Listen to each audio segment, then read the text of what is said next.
My hope is that the U.S., we have led the world in many different things for many years. So, and I hope that we continue to be such leaders, and there are probably many countries today are talking the same thing that we are talking. How do you fix it? How do you handle it so that we all can thrive? And I hope, US is a leader in that we do things right so that we can then help all these other countries thrive. Welcome to the Pioneers of Possibility podcast. I am your host, Kareem Afzal, and I'm elated today to share with you Dr. Francis Jeyaraj, who is an icon in the local community here in southeastern Pennsylvania, a man who has won innumerable awards. Some of these awards including the Pillar of the Community Award, a Superhero for Children Award from the North Penn United Way some years ago. And with that, Dr. Jeyaraj, thank you for joining us today. Thank you for inviting me. So, Dr. Jeyaraj, tell us a little bit about yourself and where you grew up and a bit of the story and how you made your way to this southeastern Pennsylvania area. Well, I'm of a Malaysian Indian region. My parents moved out of India probably about 100 years back. So there was some amount of migration of Indians all over the world, but especially in Malaysia, Singapore. So they landed in Malaysia. At that time, it was British Malaya. So then my dad became a planter. A planter. Planter. Okay. Right. Malaya at that time, was the world's leading producer of rubber and tin. So my dad became a very successful planter in Malaysia in an area called Ipoh, I-P-O-H. Ipoh, yeah. That was the name of the town. It was a very multiracial town. The majority of people at that time in that area were Malays. Those are the natives of Malaya. The second largest group was probably Chinese, Indians, and a lot of Europeans. That's where, I grew up in a somewhat transparent system because the population was so mixed. I did not even know that I was of Indian background until I was, many years older. And my parents were very focused on education. So my family, I'm one of 11 children. One of 11 children.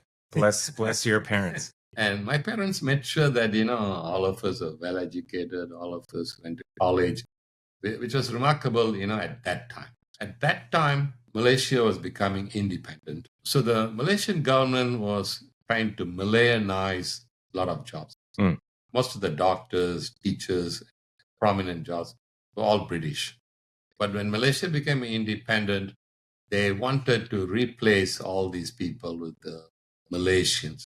So then they sort of gave us scholarships to go and study all over the world because they wanted to rapidly change the country. So these were scholarships from the Malaysian government? From the Malaysian government. To encourage people to go to different countries? Correct. So the Malayan government was determined to change things quickly. So they gave scholarships for you to go all over the world. For me, the opportunity, they sent me to India, to Bombay. Okay. That's where I did my early med school. I was able to get into the Yale program. So the Yale program you got into was? In pediatrics. In pediatrics. Correct. Okay. Correct. At Georgetown in newborn. At that time, my goal was still to do these courses and go back to Malaysia. In the meantime, I also got married to an American. And I was thinking to myself, remember...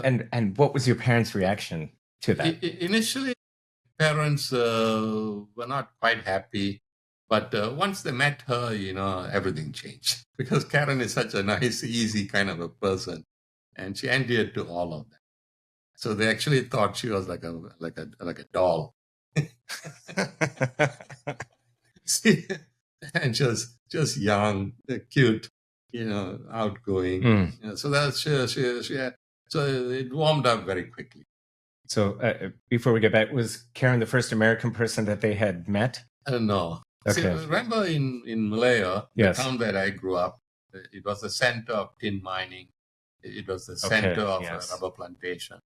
So there were a lot of, Europeans, a lot of British. So then, I then thought to myself, it might be easier for Karen if I decided to live in US. And at that time, even when I was in the Yale program, Georgetown program, remember it was like 60 odd years back. There were hardly any people looking like me in those programs. Okay. It was most colleges, Georgetown, Yale programs were basically white. White Right. people White. born and raised Correct. in the general yeah, location correct. that the Correct. program was happening. 70 years back, it was not integrated. So the demand was very high. So then they offered me a job, in Washington, D.C. But my wife, Karen, she was not excited about big American cities. Okay. She wanted a small. And I had a friend who knew someone in Lansdale. For the listeners, Lansdale is a town that is about 10 miles northwest of the northwest part of Philadelphia. Yes. So then my wife and me drive into Lansdale. And Lansdale at that time was mostly, there were a lot of farms. I remember 60 years back. It was very rural, very white. There was hardly anybody looking like me at that time. So then, I was looking at all the cornfields as I drove through Lansdale. Still cornfields. And then I go to Lansdale Medical Group and met these people. And they immediately took a liking to see the folks. The doctors at that time in Lansdale Medical Group, population in Lansdale was almost all. The medical group, likewise, all the doctors were white and Catholic. Okay. See, so and I had an unusual qualification, newborn, because at those days, a lot of small babies were dying. They did not have the right care. People are not trained to handle very premature babies. So for different reasons, they just took a liking to me. I took a liking to them. They hired. See, so then I was part of that medical entire career. And you were Lansdale Hospital at this one practice for over 40 years. About 50 years. 50 years. 50 years. What I found is, even though the town was, let's say 95, 98%, and the medical group was all white, I did not find, any issues with anybody. I found the town... Issues in terms of... The town was very welcoming. Okay. And so was the medical group, and so was the hospital. Most people, I would say, are very sincere, very giving. The requirement is you got to show your sincerity, heart, dedication, that you care for them. When you take that kind of an attitude, people welcome you with open arms. So I believe, it's but that obviously does not, mean that you not have issues. I was very close to the mayor of Lansdale, Mr. D'Annunzio. And he would tell us that he was of Italian origin. See, I'm not quite sure that his parents or grandparents, they moved to Lansdale. He was the mayor of the town. But he said in parents or grandparents, they first came to the Lansdale area. They could not settle in most parts of Lansdale. They were not allowed to buy a house. So the Italians were in a separate section. Then as time went on, the number of non-white folks, keep in mind, see, Lansdale is very big. Big employers in very this big particular area. employers. So all these people, gave a lot of employment to different ethnic people. So the population, of, say, Asian, Indian, Chinese, Korean, Bangladesh people, all started to increase. Not that many Afro-Americans in power. Then all these different groups For example, the Islamic people started a mosque, the Indians started a temple. I do have to say, from what I understand, initially the mosque and the Hindu temple, they had trouble. People, the neighborhood did not welcome them, open up. But it did not take long, before these were well accepted. I was part of the Muslim community of Yes. Lansdale, and it was an evolution, right? So It is an people evolution. saw Muslims coming into the Yeah. neighborhood after 9/11, right? So, Yeah. and Yeah. it was our responsibility to show the good character of our community Yes. to gain the acceptance of the Yes. neighbors in the community. I want to get into a little bit. So you have been a true champion of diversity and inclusion in this area, from what that looks like on the board seats of the nonprofits that you serve on, what that looks like in the school district, from public servants, and how to engage them, whether it's running for office or whether it's our diverse communities engaging them. Where was it in your life and career that you decided you needed to be the leading voice or one of the leading voices in championing this cause? There are probably many reasons. My parents, my mom, dad, and my older siblings, we were always actively involved in the community. In Malaysia. In Malaysia. Yes. Was very much involved in the community. And Malaysia is a multiracial country. So then when you grow up with that kind of an environment from a very young age, you see a lot of transparency. You treat them all the same. So as you were in the US, Yeah.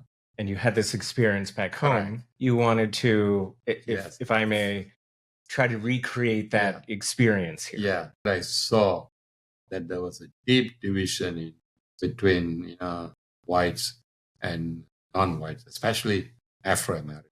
So how would you say that manifested itself? So people brought their kids to you, you would see them, but you would go home. Initially, patients, were almost all white, actually. But as other people started coming in, Indians, Chinese, Koreans, Bangladesh, all these different people, these groups were dividing themselves based on their origin. For example, there might be a Gujarati association, there might be a Tamil association, and so on. And the two really did not come together. The only thing common for all of them was me. I was the common guy for all of them because I took care of the children. Yes. So they treated me with great respect. And I thought to myself, now this is bizarre. See why that's so. So actually then, after discussing with a few people, I actually formed a group called the Indo-American Club. Okay. Which brought all the Indians together.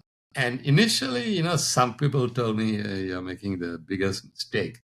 The Indians would never accept that. Within 2 years, it became so popular that people are coming from New Jersey, Delaware, Maryland. And you would host get-togethers. So in my view, the way I thought was for you to be well accepted into America and be part of the town, you got to do events high quality, dress well, look good, hold it in a proper, like William Penny, some such place. It's going to cost a lot of money, but it's an investment for your future. So William Pennion is one of the high-end restaurants here in the Lansdale area. So what type of events? You would end it? It's a social event. And initially the people would tell me, Jay, you're destroying our way of life, culture.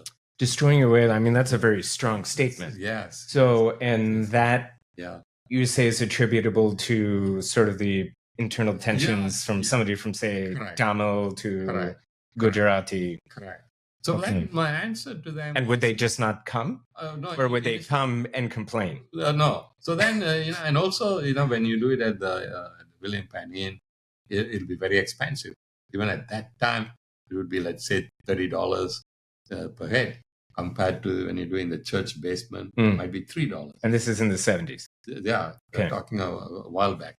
Do you know, Kareem, within, 2 years, I could not find a place big enough to hold these functions. Because people would come, they had heard, in Lansdale, there's an event that is totally different. And this became the place that people from the Indo-American community came to find community. Correct. And to find some sense of belonging. Correct. In the area. High quality. And we would invite, even at that time, we would invite congressmen and public officials to come and see the Indian community. You should pay attention to this community. Yes. Because they're going to vote or not vote for you. Correct. Yes. And they'll only come, on the other hand, if you don't do it right, let's say you hold it in basement, paper plates, and keep the cost down, they are always going to treat you different. You're low end in their mind. If you want to rub shoulders and be part of the crowd, you got to elevate the way that you are. So we could call this the precursor to your next project. Yeah. So this event, we're talking the International Spring Festival. So you held the initial planning meetings at the library. At the library. To say the library is as American as you can get. That is correct. And you invite the planners and you invite the library, the gentleman who was a librarian at the time. Yes. It would gain mainstream attraction. Correct. As an event that, Correct. This is encouraged by my neighbor. Yes. And it's not a community event by immigrants for immigrants. Exactly. Okay. Because I found that, at the Indo-American Club and we would hold big event, we could not get others. Because it was an Indo-American club. Correct. And it was seen as, the perception was, it was an ethnic event. Correct. So the International Spring Festival, what is the mission? So then, we teamed up with, for example, the library, the North Penn School District. We got all mainstream companies like Merck, Harleysville Insurance, all this mainstream, the banks. We got them as part of the sponsors. So everything we printed, letterhead or anything, would list all of them. So then the perception by the town was, in my observation, they looked at it as a mainstream event.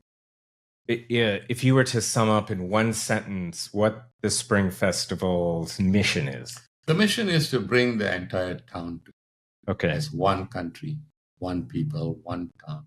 And in its first year, how many people do you think showed up? Packed right from the beginning. And probably where was it held? Was it held at North Penn High School? North Penn High School in Lansdale.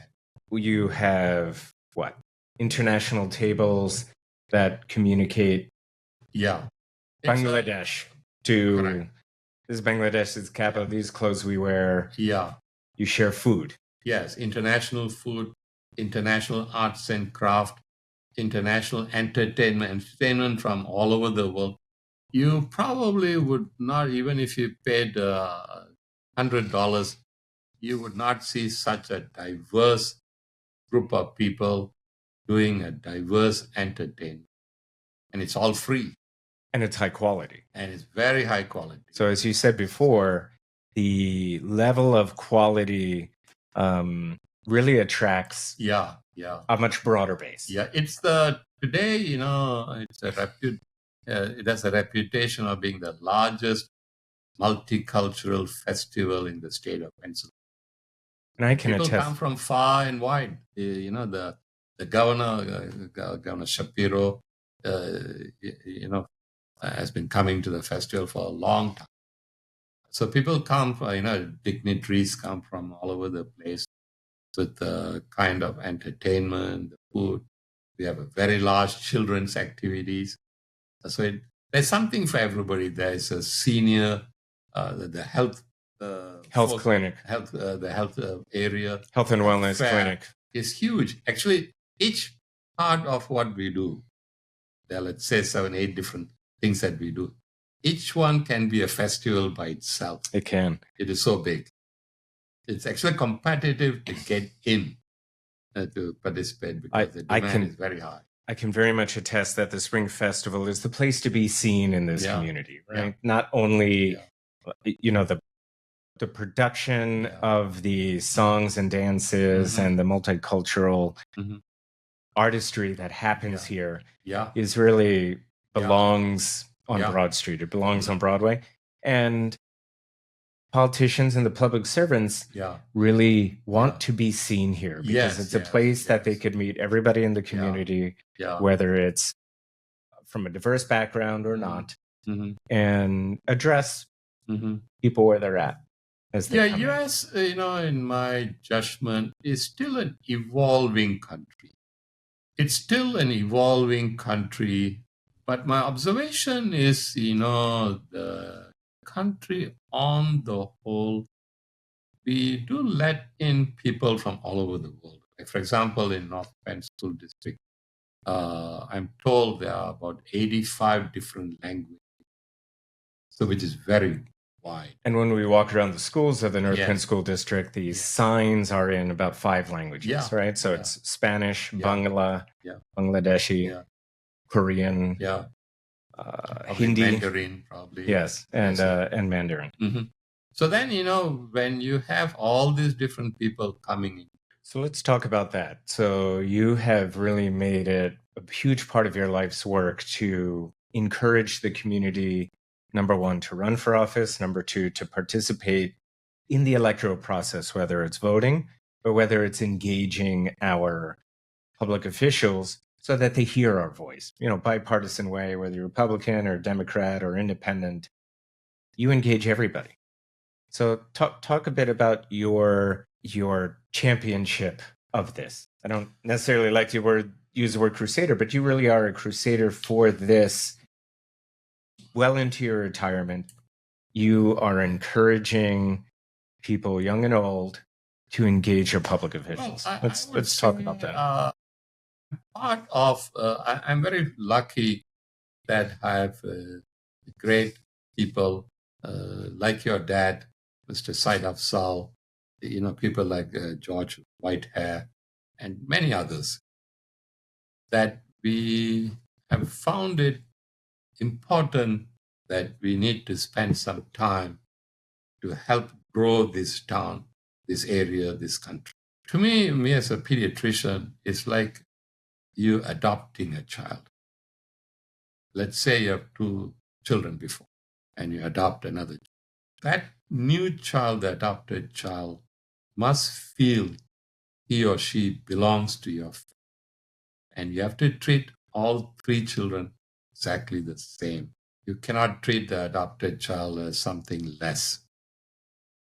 Unfortunately, in US, to some extent, that's the way it has been historically, starting with the Afro-Americans, then the Asians. For example, Chinese were admitted in the 1850s, railroad workers and so on. But they faced a lot of hardship.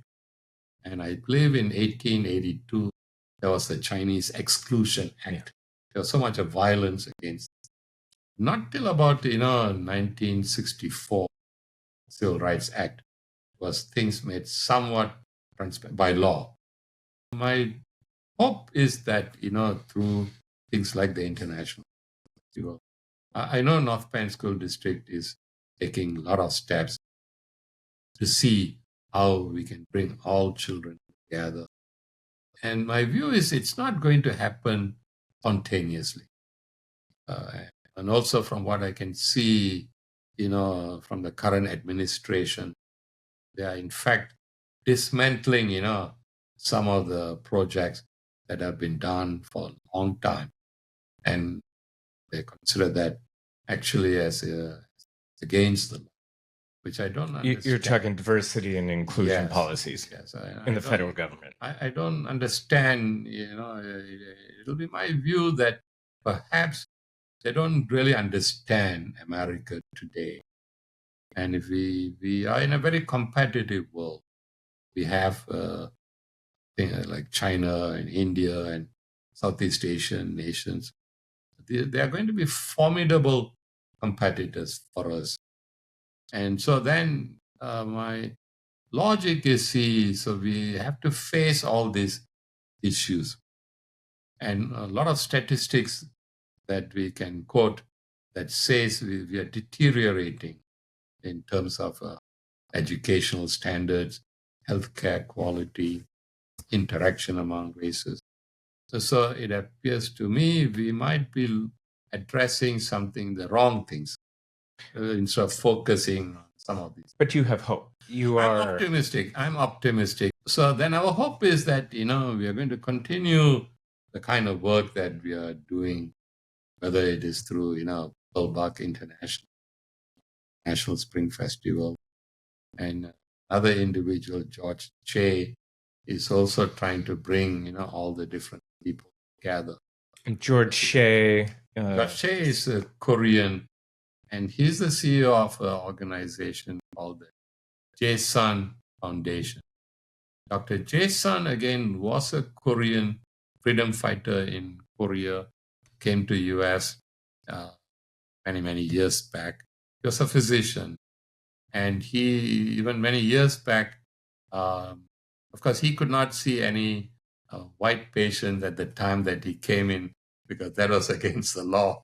So he saw Korean patients and Afro-American patients in Philadelphia. But of course, things have changed. So we are sort of like, your dad and me and many others. We are part of George Che's effort to, again, see, the problem with our International Spring Festival is only for 6 hours in a year. The hope is that what George Che is trying to do would continue that beyond the 6 hours. In what way? We want to establish many different programs. And I'll give you an example. In Singapore is probably, one of the perfect countries, very multiracial. Yeah, it has about 6-7 million people, maybe 80%, 85% Chinese, smaller percent of all the rest.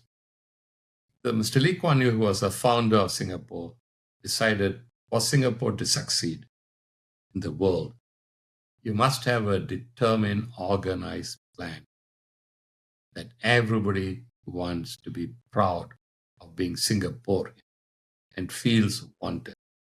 For example, Singapore is mostly high rises. It's a small land, huge. They take extraordinary steps, even in those high rises, that the people are mixed. So it'll not be a building with all Chinese, all Indians. They try to mix the people and have social workers.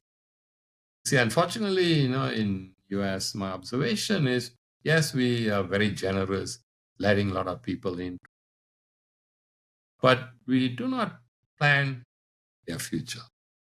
It's up to them to do whatever they want.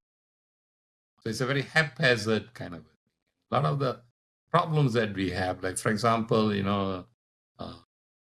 I think something like 40 million people have no insurance, health insurance.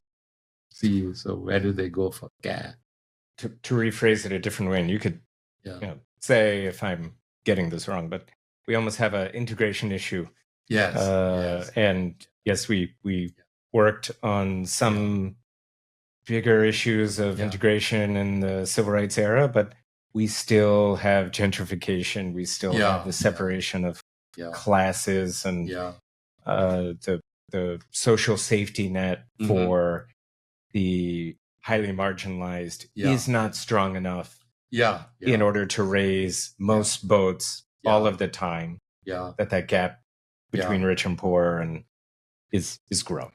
That's what I believe. But I do, I'm optimistic. I think, like you, that's the word that I used to like. For example, I'm going to talk about the mosque. See, when I first came to Lansdale, we were trying to get the mosque into the International Spring Festival. And the management at that time said, no, this is not what you guys are doing. May not go along with our beliefs. See, actually, then your dad became, Syed Afzal became president. And we were able to talk. And today the mosque is a very important part of the festival. The same thing, with the mosque itself. If you remember about, again, during your dad's time, they started a community day because there's, again, a lot of lack of understanding about somebody else. And today, I think, the community day is quite successful, bring all different. It's a very large event that communicates and encourages holistic bonding of the community, regardless of your religion, right? So correct. they feed hamburgers, Correct. they have games for the kids, Yes. and they encourage discussion, right? In the end, we're all different. We all have our differences, Correct. but usually bonding over a meal that helps diffuse the natural barriers that people put up because of your skin color is different than mine, or the way we pray is different.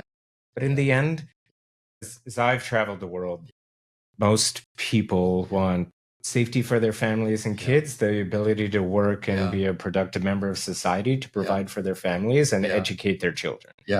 These are the three things most people want, whether you're in Indonesia, Malaysia, here in Lansdale, outside of Philadelphia. I think people want the same.